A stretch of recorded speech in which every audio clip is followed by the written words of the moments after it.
والإسلام ديني ومحمدا رسول الله ويقيني. الحمد لله والصلاة والسلام على رسول الله وعلى آله وصحبه ومواله ولا حول ولا قوة إلا بالله وبعد. Alhamdulillah, pada malam hari ini kita masih diberikan nikmat oleh Allah Subhanahu wa taala di tengah-tengah hujan yang tak kunjung berhenti, akan tapi tidak mematahkan semangat untuk thalabul ilmi.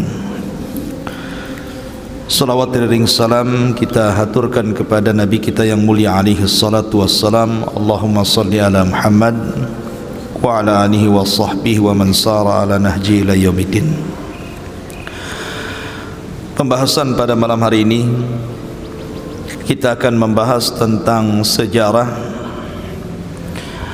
asal muasal Bani Israel dan kaitannya dengan orang-orang Yahudi. Di dalam Al-Quranul Karim,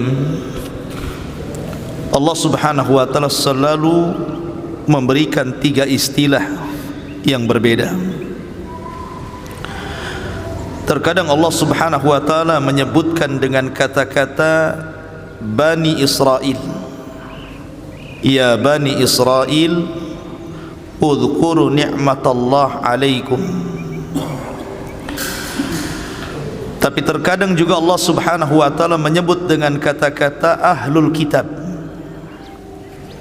Qul ya ahlal kitab ta'alau ila kalimatin sawa bainana wa bainakum alla na'budu illallah.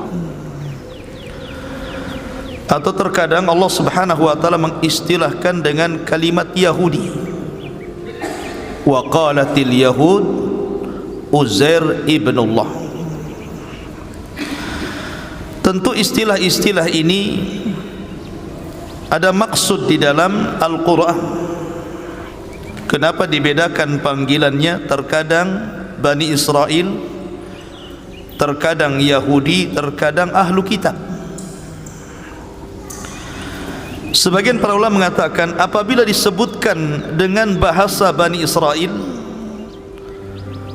maka maksudnya Allah mengingatkan akan nikmat-nikmatnya yang Allah berikan kepada mereka. Allah ingatkan. Jadi kalau Allah mengingatkan tentang nikmat, maka Allah akan panggil dengan sebutan Bani Israel. Tetapi kalau seandainya bentuknya celaan, maka selalu disebut dengan kata Yahudi. Tetapi kalau seandainya bentuknya adalah dua agama yang disebut Yahudi dan Nasrani, maka biasanya disebut dengan kata-kata ahlu kitab. Karena ahlu kitab itu bukan Yahudi saja, tetapi masuk padanya Nasrani. Inilah tiga sebutan di dalam Al-Quran yang berkaitan dengan Bani Israel dan juga Yahudi. Para ulama mengatakan bahwa kalau disebut Bani Israel berarti ini bicara nasab. Ingat, kalau disebut Bani Israel berarti bicara tentang nasab. Tapi kalau bicara Yahudi berarti bicara agama, agama Yahudi. Kalau disebut Bani Israel berarti bicara nasab, maksudnya anak cucu daripada Yakub. Itu disebut Bani Israel. Seluruh anak cucu Yakub disebut Bani Israel. Ya Musa, Isa, Zakaria, Yahya, Sulaiman, Daud, itu semua Bani Israel. Termasuk juga kalau kita melihat dalam Al-Quranul Karim, Allah Subhanahu wa ta'ala tidak mengatakan wala tarda anka Banu Israel. Tapi wala tarda ankal yahud wan nasara hatta tattabi'a millatahum. Allah tidak mengatakan tidak akan redha Banu Israel dan juga orang-orang Nasrani terhadap kalian, tapi Allah bahasakan tidak akan redha orang Yahudi dan Nasrani. Kenapa? Karena Banu Israel tidak semua kafir. Ada yang muslim, ada yang baik, ada yang tidak baik. Banu Israel itu kan umum. Beda dengan Yahudi, dia agama Yahudi. Makanya Allah Subhanahu wa taala tidak pernah memanggil ya ayyuhal yahud, tapi ya bani Israel. Iya kan? Masyarul muslimin yang dimuliakan, karena Yahudi itu muncul setelah Nabi Musa, sementara Bani Israel itu sudah ada sebelum Nabi Musa. Karena kalau cerita Bani Israel berarti cerita keturunan Yakub. Baik, saya akan cerita sedikit. Ibrahim alaihi salatu wassalam, Allah Subhanahu wa taala karuniakan dua keturunan yang melahirkan Nabi. Pertama Ismail dari jalur Hajar, yang kemudian melahirkan anak turunannya penutup para nabi dan rasul, Nabi Muhammad sallallahu alaihi wasallam, nabi kita. Kemudian jalur yang kedua, maka Ibrahim alaihi salatu wassalam dikaruniakan anak dari jalur Sarah, namanya Ishak. Dari turunan Ishak inilah lahir para nabi yang banyak, ribuan para nabi yang diutus kepada nabi-nabi Bani Israel. Diutus kepada Bani Israel itu banyak para nabi. Lah dari Ishak ini lahirlah anak turunan yang disebut Yakub. Ishak ini dikaruniakan oleh Allah Subhanahu wa taala dua anak kembar. Ketika bayi pertama keluar, kemudian Ishak memberi nama Rum, atau kunyahnya Al-Asfar, keturunannya disebut Bani Asfar. Yang kedua, setelah kemudian abangnya lahir, rupanya ada lagi bayi di dalamnya tuh, ya. Kemudian melahirkan lagi, maka bayi itu disebut Yakub. Karena apa? Lahir setelah abangnya lahir. Itu bahasa Arabnya Yakub namanya. Yakubu akhu. Jadi nyusul abangnya begitu. Maka disebut Yakub. Ya. Lah Yakub ini disebut Israel. Ada yang mengatakan Israel ini kan dari bahasa Ibrani. Ada yang mengatakan il itu artinya Allah. Israel itu artinya Abdullah. Ada yang mengatakan Israel artinya sara ilallah, artinya hijrah kepada Allah. Ada dua makna dalam bahasa Ibrani. Ada yang mengatakan Israel itu hamba Allah, ada yang mengatakan orang yang berhijrah kepada Allah. Itu makna Israel.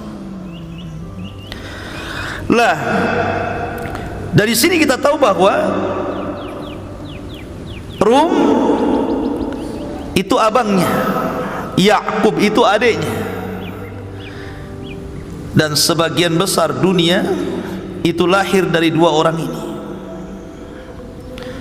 Karena Rum itu melahirkan orang-orang yang hidup di Eropa sana.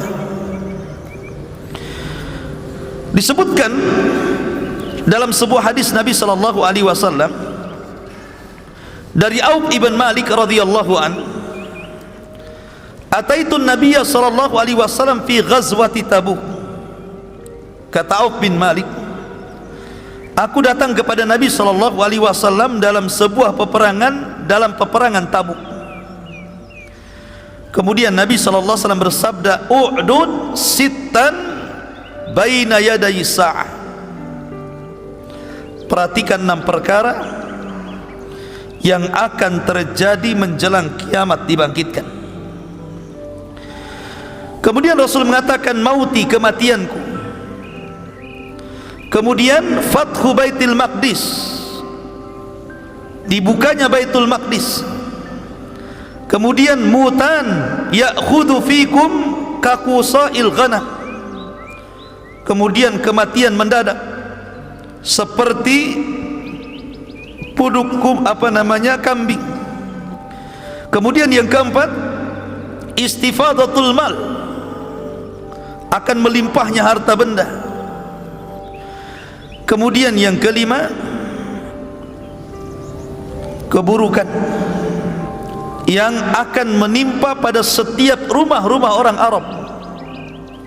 Kemudian yang terakhir, ini syahidnya kata Rasulullah, hudnatun takunu bainakum wa baina bani asfar fayaqdiruna fayatunakum tahta 80 ghayah tahta kulli ghayatin 12,000. Kemudian kalian akan melakukan gencatan senjata.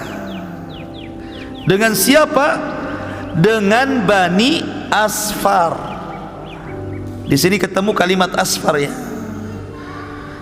Ishak punya anak namanya Rum. Ya. Rum ini kunyahnya adalah Asfar.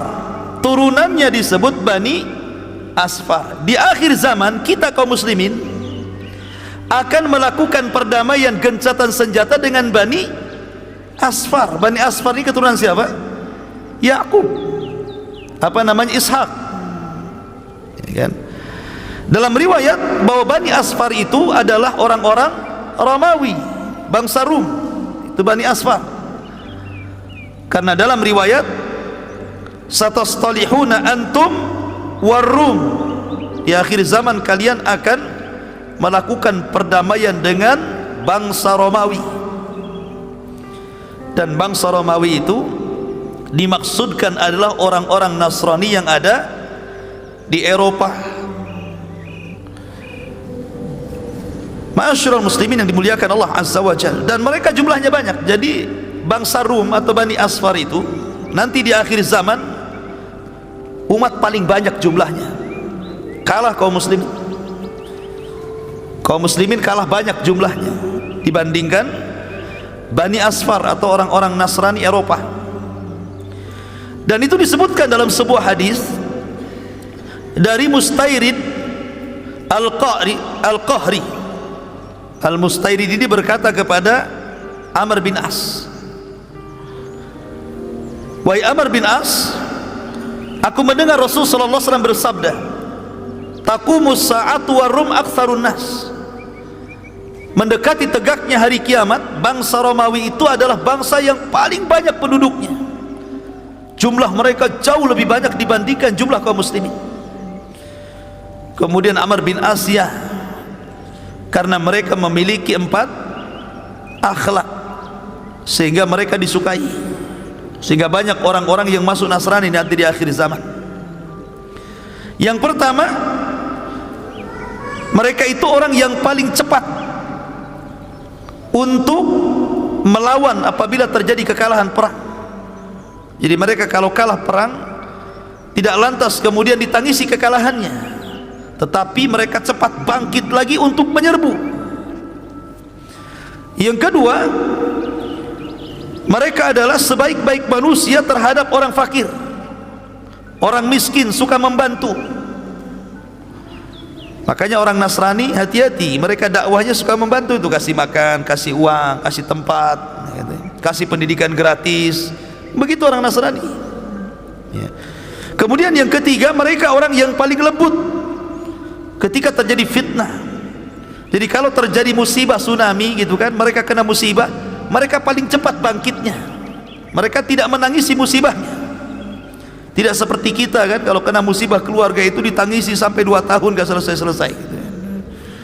Kemudian yang nomor 4, mereka orang yang paling menahan kezaliman, mencegah kezaliman yang terjadi kepada para penguasa.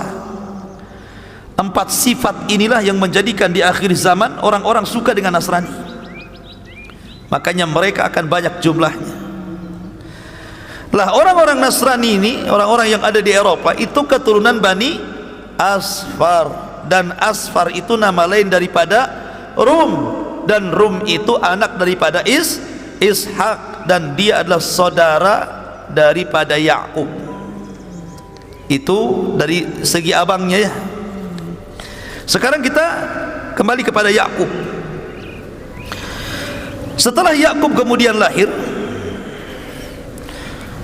dan kita tahu bahwa Allah Subhanahu wa taala berjanji kepada Ibrahim alaihi salatu wassalam bahwa dia akan menyaksikan anak dan cucunya. Jadi Ibrahim itu ketika Yakub lahir dia masih hidup. Dan itu disebutkan di dalam Al-Qur'anul Karim, di mana Allah Subhanahu wa taala mengatakan wa basyarnahu bi Ishaq wa min wara'i Ishaq Yaqub, dan kami beri kabar gembira dengan kelahiran Ishak, dan di belakang Ishak akan lahir Yakub. Artinya Ibrahim akan melihat anak dan cucunya. Jadi masih hidup ketika Yakub lahir, tapi kemudian setelah itu meninggal. Lah ketika kemudian keduanya sudah besar, antara Rum dengan Yakub ini terjadi permasalahan besar, sehingga Rum mengancam untuk membunuh Yakub. Akhirnya Yakub pun diperintahkan untuk pergi. Maka pergilah Yakub menuju sebuah tempat di Irak. Ada yang mengatakan di Haran, ada yang mengatakan ke Irak, karena Irak itu kan tempat lahir kakeknya Ibrahim. Ibrahim kan dulu di Irak, kemudian hijrah ke Syam. Artinya di Irak ada saudaranya, ada paman-pamannya di sana. Makanya Yakub kemudian untuk menghindari terjadi pembunuhan, maka dia pun pergi ke mana? Ke Irak, ke Haran. Ada yang mengatakan ke Haran, ada yang mengatakan ke Irak. Maka berjumpalah dengan salah satu pamannya namanya Laban. Pamannya Laban. Lah setelah kemudian Laban ini kan punya dua anak tuh, anak perempuan. Satu namanya Lia, itu kakaknya. Lia, bukan Lia Eden ya, Lia. Kemudian adiknya namanya Rahil. Lah Yakub ini tertarik dengan Rahil, tertarik dengan Rahil. Akhirnya kemudian pamannya ini mengatakan, boleh kau menikah dengan Rahil, dengan salah satu putri saya, kata Laban ini, asal kau beramal bekerja untukku. Ada yang mengatakan 7 tahun, ada yang mengatakan 10 tahun. Persis seperti kisahnya Musa. Musa kan bekerja dulu dengan Syuaib, kemudian menikah dengan salah satu putrinya. Maka kamu bekerja dulu 7 sampai 10 tahun, baru saya nikahkan dengan putriku. Karena dia suka laki-laki pantang mundur, suka dengan perempuan dikejar. Kerja dia 7 sampai 10 tahun.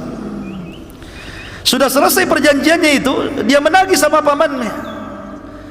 Tiba-tiba setelah kemudian 10 tahun atau 7 tahun dia bekerja, yang ditawarkan bukan Rahil tetapi Lia. Menikahlah kau dengan Lia, katanya.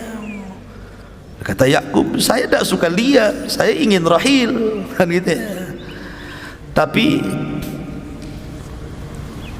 Laban pamannya mengatakan syariat dulu seperti itu, tidak boleh menikahi adiknya sebelum kakaknya menikah. Dan tradisi ini juga ada sampai sekarang kan, tidak boleh menikah adiknya kalau abangnya belum menikah. Berapa banyak akhirnya abangnya nggak nikah-nikah, adiknya akhirnya juga ikut-ikutan karena kakaknya nggak nikah-nikah, nggak laku-laku. Ya akhirnya menikah juga Yakub dengan Lia ini. Akhirnya kemudian Yakub bicara lagi dengan Laban, bagaimana kalau aku nikahi juga Rahil ini? Ketika itu belum ada larangan ya poligami antara adik beradik. Kalau di umat Islam tidak boleh mengumpulkan dua bersaudari ya. Tapi umat dulu boleh. Akhirnya kemudian kata Laban, boleh kau menikah dengan Rahil, tapi engkau harus bekerja lagi selama 7 sampai 10 tahun lagi. Menunjukkan apa? Kesungguhan ingin menikah dengan Rahil. Kerja lagi 7 tahun sampai 10 tahun. Setelah itu baru menikah dengan Rahil. Maka Yakub resmi punya 2 istri adik kakak. Kakaknya namanya Lia, adiknya namanya Rahil. Lah dari kemudian pernikahan dengan Lia, Allah Subhanahu wa taala takdirkan kemudian punya anak 6. Dari Lia punya anak 6. Ada yang mengatakan 5 laki-laki dan 1 perempuan. Di antara anak-anaknya ya Yahuda, Lawa dan yang lainnya. Kemudian dari Rahil punya anak 2, Yusuf yang kelak akan jadi nabi. Kemudian adiknya Binyamin. Adiknya Binyamin. Lah 2 istrinya ini memiliki masing-masing punya budak. Jadi Lia punya budak perempuan, kemudian Rahil punya budak perempuan. Akhirnya kemudian Lia memberikan budaknya untuk digauli oleh suaminya Yakub. Begitu juga Rahil mengizinkan budaknya untuk digauli Yakub. Punyalah anak dari budaknya ini. Jadi genap anaknya Yakub dari 2 istri yang merdeka dan 2 budaknya, semua 12 anak. Dari sinilah keturunan Bani Israel. Dari 12 disebut Asbat namanya ya. Lah akhirnya kemudian setelah lama kemudian di Irak, maka diboyonglah keluarga Yakub ke mana? Ke Syam. Ke Syam, ke Baitul Maqdis. Akhirnya berdamai dengan si Rum, abangnya. Sudahlah, jangan bertengkar kita, berdamai. Dan Yakub pun mendoakan kepada anak-anaknya, Allahumma barik fiyya waj'al fi dzurriyyati nubuwatan wa kitaban. Ya Allah, berkahilah diriku dan jadikan anak keturunanku para nabi, dan engkau turunkan kitab kepada mereka. Makanya seluruh keturunan Yakub banyak yang jadi nabi karena doa Yakub kepada Allah Azza wa Jalla. Tapi keturunan abangnya Rum banyak yang menjadi raja karena doanya Yakub juga kepada anak-anak mereka, ya Allah, berkahilah anak-anak abangku Rum dan jadikanlah mereka mulukan, raja-raja. Makanya keturunan Rum itu banyak yang jadi raja, keturunan Yakub banyak menjadi nabi. Sampai kepada masa Talut, barulah kemudian dari pihak Yakub ada yang ganda menjadi nabi dan raja. Dimulai daripada Daud alaihi salatu wassalam, kemudian turun kepada anaknya Sulaiman. Lah dari sini ma'asyiral muslimin yang dimuliakan Allah Azza wa Jalla, berarti Yakub atau disebut dengan Israel itu punya anak 12. Lah Allah takdirkan salah satu istri Yakub itu meninggal duluan. Siapa namanya? Rahil, ibunda daripada Nabi Yusuf, ketika melahirkan adiknya Binyamin, meninggal Rahil. Padahal Yusuf masih kecil dan Binyamin masih bayi. Akhirnya kemudian karena Yusuf ini selalu dimanjakan oleh ibundanya Rahil, ketika meninggal ibunya tentu kasih sayangnya berkurang. Akhirnya kemudian untuk menutupi kasih sayang ibunya, maka sebagai ayah Yakub memposisikan dirinya bukan hanya bapak tetapi ibu bagi Yusuf dan Binyamin. Jadi kasih sayangnya lebih dibandingkan saudara-saudara yang lainnya. Dari sinilah kecemburuan muncul. dari saudara-saudara Nabi Yusuf. Kenapa bapak saya kok lebih cinta kepada Yusuf dibandingkan kepada kami, katanya. Padahal Yakub itu tujuannya apa? Mengobati Yusuf karena meninggal orang tuanya, ibunya meninggal. Sementara kalau seandainya dirawat oleh istri Yakub, Lia, mungkin tidak sesayang ibunda kandungnya, kan begitu ya. Makanya Yakub lebih mencintai Yusuf. Apalagi setelah kemudian Yusuf bermimpi bahwa dia melihat 12 bintang yang sujud kepadanya, tanda kenabian. Makin sayang lagi Yakub kepada Yusuf, makin hasad lagi kawan-kawannya, saudara-saudaranya itu. Lah akhirnya karena hasadnya itulah, ikhwatu fiddin, muliakan Allah Azza wa Jal, maka saudara-saudara Yusuf yang bukan daripada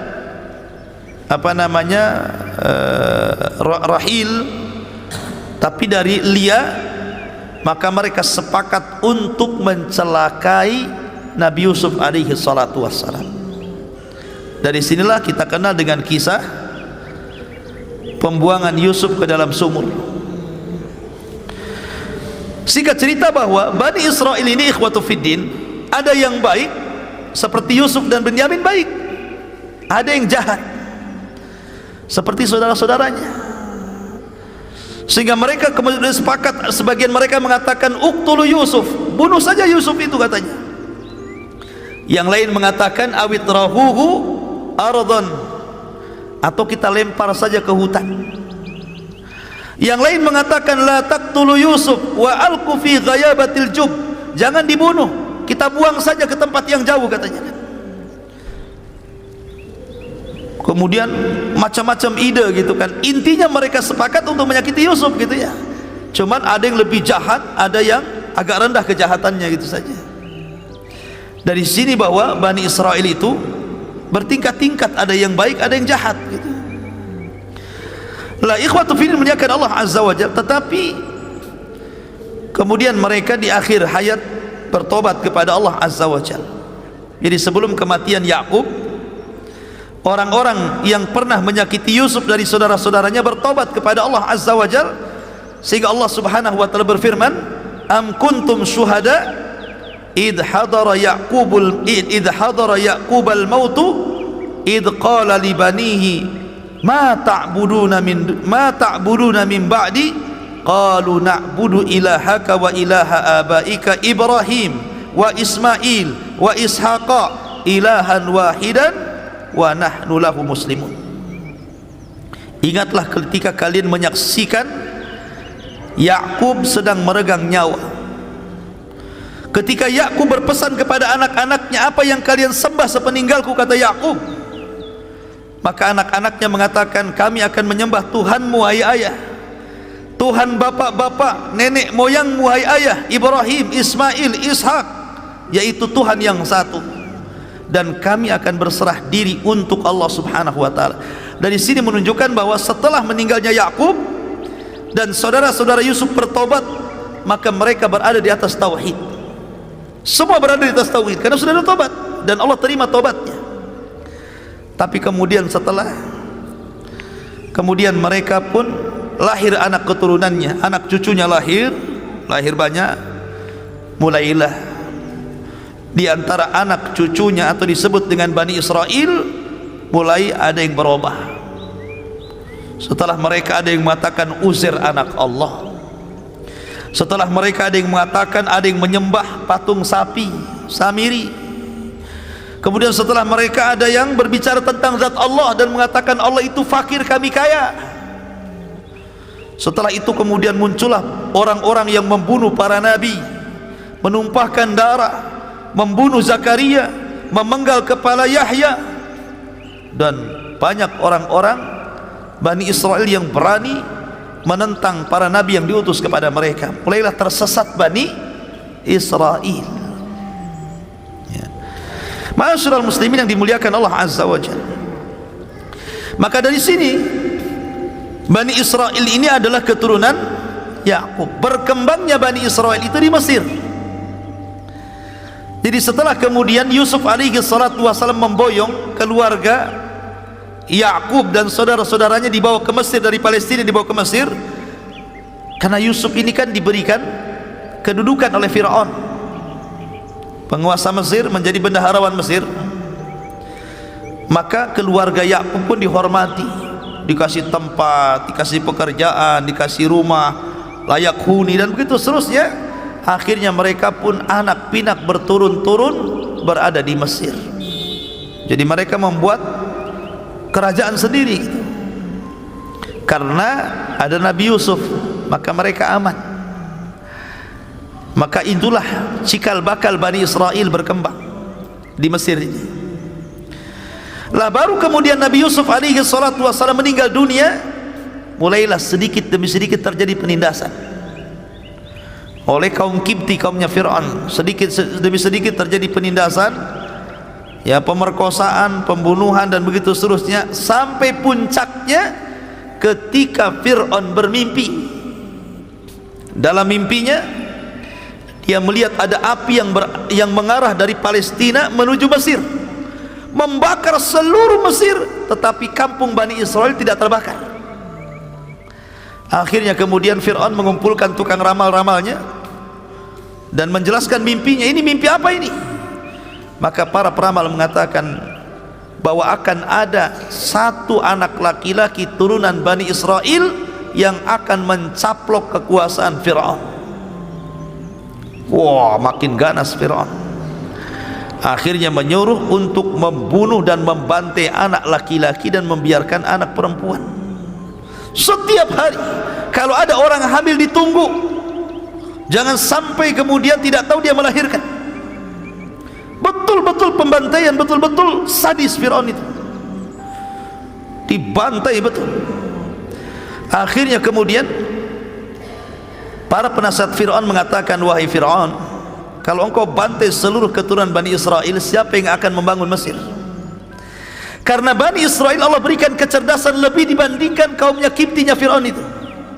Jadi Bani Israel itu mereka handal dalam pembangunan negara. Di antara mereka ada seorang dokter handal, seorang insinyur, seorang arsitek, macam-macam. Jadi yang super-super itu orang-orang Bani Israel.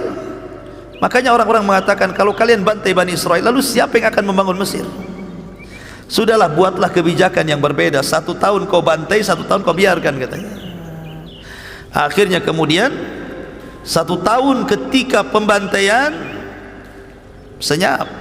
Ketika 1 tahun tidak ada pembantaian, mulailah orang tenang. Nggak ada pembantaian 1 tahun, lahirlah Nabi Harun. Harun lahir. Kemudian setelah 1 tahun setelahnya terjadi pembantaian, lahir Musa. Jadi ibunya Musa menyembunyikan kehamilannya supaya nggak tahu, buat baju yang besar-besar, orang nggak tahu kalau dia hamil gitu ya.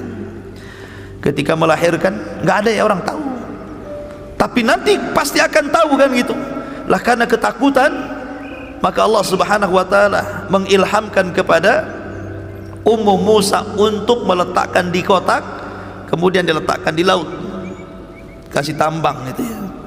Jadi kalau waktunya nyusu, digeret, diambil, disusui, ditaruh lagi gitu ya, kemudian dihanyutkan lagi. Qadar Allah, tambangnya putus. Akhirnya hanyut sampailah ke istana Fir'aun. Diambillah oleh Asiyah bintu Muzahim, istrinya Fir'aun, dan dirawat sampai besar. Singkat cerita, akhirnya Musalah yang kemudian menentang Fir'aun dan menyelamatkan Bani Israel. Kemana? Ke Palestina. Dan Fir'aun ditenggelamkan. Inilah kisah Bani Israel. Adapun kisah Yahudi, ada yang mengatakan Yahudi itu kan salah satu dari keturunan Yahuda. Putra Yakub itu 12, ya kan? Salah satu nama putranya Yahuda, keturunannya disebut Yahudi. Ada yang mengatakan Yahudi itu adalah kalimat dari orang-orang yang bertobat. Jadi ketika Nabi Musa alaihi salatu wassalam mengambil Taurat, tiba-tiba Bani Israel kufur dengan cara apa? Menyembah anak patung yang dibuat Samiri. Kemudian mereka dimintai tobat dan mereka mengatakan hudna ilaik, kami kembali kepadamu ya Allah. Hudna, kami kembali kepadamu. Ketika mereka mengatakan hudna, maka mereka dikatakan Yahudi. Jadi orang-orang yang sebelumnya menyembah sapi, patung sapi, kemudian bertobat dan mengatakan hudna, lah ketika itu mereka disebut Yahudi. Berarti kejadiannya apa? Setelah Nabi Musa, ya, munculnya Yahudi setelah Nabi Musa kan? Bukan sebelum Nabi Musa. Sebelum Nabi Musa kan ada Yahudi, yang ada Bani Israel. Ada juga yang mengatakan disebut Yahudi itu karena mereka yataharrak, tahawad, artinya yataharrak, bergegas untuk membaca Taurat itu, maka mereka disebut Yahudi. Wallahu a'lam, ini penamaan Yahudi. Tapi itulah yang disebutkan para ulama. Ada yang mengatakan keturunan Yahuda, ada yang mengatakan kalimat mereka ketika bertobat hudna ilaik, karena mereka bertobat. Ada juga yang mengatakan karena mereka cepat membaca Taurat, maka mereka disebut Yahudi. Tetapi ikhwatu fiddin, di sini ada perbedaan antara Israel dengan Yahudi. Antum jangan katakan bahwa Yahudi itu adalah orang-orang Israel. Israel di bahasa kita, bahasa Arabnya Israel, itu bukan Yahudi. Israel lah, Bani Israel, maksudnya Yakub. Kalau Israel itu, kalau Yahudi berarti beda. Kalau dikatakan bahwa Israel itu Yahudi, salah, karena Israel itu nasab, anak keturunan Yakub. Ada Yahudi, ada Nasrani. Keturunan Yakub itu kan terbelah juga tuh, ya, terbagi menjadi berbagai macam agama. Tetapi yang paling banyak dari keturunan Bani Israel, kalau tidak masuk Yahudi, masuk Nasrani. Jadi Nasrani juga turunan Bani Israel. Karena ketika Nabi Isa alaihi salatu wassalam diutus, Isa diutus kepada Bani Asfar dan diutus kepada Bani Israel. Tetapi Bani Israel menolak. Sebagian mereka menolak karena menganggap bahwa Isa itu anak zina. Tapi Bani Asfar, orang-orang Romawi, menerima. Makanya berkembang Nasrani di Eropa sana, karena Bani Asfar yang menerima dakwahnya Isa. Sementara sebagian Yahudi menolak, ya, karena mengatakan bahwa Isa itu anak zina. Maryam tidak punya suami, kok punya anak, katanya kan itu. Berarti dia anak zina. Orang-orang Bani Asfar pula mereka, atau orang-orang Bani Israel yang masih tetap kepada Isa, justru sebaliknya gulu, melampaui batas, mengatakan bahwa Isa itu anak Allah, katanya. Kenapa? Karena nggak ada bapaknya. Berarti Maryam berhubungan dengan Allah, lahirlah Isa. Yahudi mengatakan anak zina, Nasrani mengatakan anak Allah. Islam tengah-tengah. Dia bukan anak zina, dia juga bukan anak Allah, tapi dia Rasulullah. Permisalan dia sama dengan Adam. Adam lebih hebat sebenarnya, nggak ada ayah, nggak ada ibu, lahir pula Adam. Ini kan masih ada ibu, cuma nggak ada bapak. Masih hebat Hawa, lahir dari rusuknya Adam lagi. Kenapa Hawa tidak disebut anak Tuhan? Kenapa Adam tidak disebut anak Tuhan? Kenapa Anda katakan Isa anak Tuhan? Mana adilnya di sini? Ya. Masyaallah muslimin yang dimuliakan Allah Azza wa Jalla, intinya bahwa Yahudi dengan Bani Israel itu berbeda. Berbeda sekali jauh, karena Bani Israel itu umum, dia nasab keturunan Yakub. Ada yang baik, ada yang tidak baik, ada yang soleh, ada yang tidak soleh, ada yang muslim, ada yang tidak muslim. Dan ingat, semua para nabi itu muslim. Coba perhatikan tadi bagaimana wasiatnya Nabi Yakub saat meninggalkan. Perhatikan, ya. Am kuntum syuhada id hadara Yaqub al-maut. Tidakkah kau menjadi saksi ketika Yakub menjelang ajalnya? Id qala libani, ketika Yakub berkata kepada anak-anaknya, ma ta'buduna min ba'di, apa yang kalian sembah sepeninggalku? Maka 12 anaknya mengatakan, na'budu ilahaka, kami sembah Tuhanmu wahai Yakub, Wa ilaha abaika, kami sembah juga Tuhan nenek moyangmu. Maksud nenek moyang itu siapa? Ibrahim, Ismail, Ishak. Ilahan wahida, menyembah satu Tuhan. Wa nahnu lahu muslimun, dan kami kepada Allah adalah muslim. Orang Yahudi mengklaim Ibrahim itu Yahudi, orang Nasrani mengklaim Ibrahim itu Nasrani, tapi Allah bantah, maka Ibrahimu Yahudiyan wala Nasraniyan walakin kana hanifan muslimah. Ibrahim bukan Yahudi, Ibrahim bukan Nasrani, Ibrahim itu hanif, agamanya lurus, dia seorang muslim. Jadi Ibrahim muslim, Ismail muslim, Ishak muslim, Yakub muslim. Lalu dari mana muncul agama Yahudi ini? Ini bid'ah namanya. Kenapa muncul jadi agama Yahudi? Tidak ada, para nabi semua muslim. Ya. Ma'asyiral muslimin yang dimuliakan Allah Azza wa Jalla, maka agama Yahudi itu agama baru, agama baru yang diciptakan manusia, karena semua para nabi menyerukan kepada satu Tuhan, tauhid. Tapi ada sebagian orang Yahudi, mereka menyembah Uzair dan mengatakan Uzair itu anak Allah. Sebagian mereka menyembah sapi, anak sapi yang dibuat oleh Samiri, patung anak sapi yang dibuat Samiri, ya kan? Sebagian mereka membunuh para nabi. Sebagian mereka kemudian berbicara tentang zat Allah berlebihan dan mengatakan Allah itu fakir, kami kaya. Allah itu terikat tangannya, kami tidak. Ini kan lecehan kepada Allah Azza wa Jalla. Ya.